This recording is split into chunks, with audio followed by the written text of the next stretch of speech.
So now you're wondering, if the Book of Enoch is actually canonical scripture, then how did this happen? Well, I think it's because we always look at the Old Testament from Judaism's perspective, instead of the ancient Aramaic roots the Bible was actually shaped in. So now let's go to Deuteronomy 26:5, where the prophet Abraham is called a wandering Aramean. An Aramean is someone from Aram. Aram in the modern day is called Syria. So Abraham was from Syria, but it says in the text he was a wandering Aramean.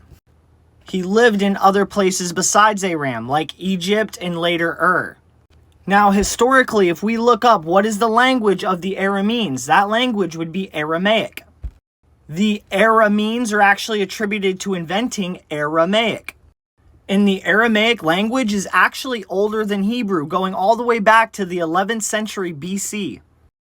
And I find it very interesting that the oldest copy of the Book of 1 Enoch was actually found in ancient Aramaic. And I find this information very, very compelling, showing us that there may be an Aramaic tradition that goes back even further than Judaism. And from the text of 1 Enoch, it seems this Aramaic tradition is a lot more Christian in nature. If we look inside the Dead Sea Scrolls, where the oldest copy of 1 Enoch was found, there is another Aramaic text called the Genesis Apocryphon, which is a long-form version of Genesis that has extra text that isn't in our canonical scripture. And in the Genesis Apocryphon, 19, it says, I, Abraham, and they brought gifts to me and requested knowledge from me, and I read to them from the book of the words of Enoch. So this fragment found in the Dead Sea Scrolls in ancient Aramaic says that Abraham actually read the book of 1 Enoch.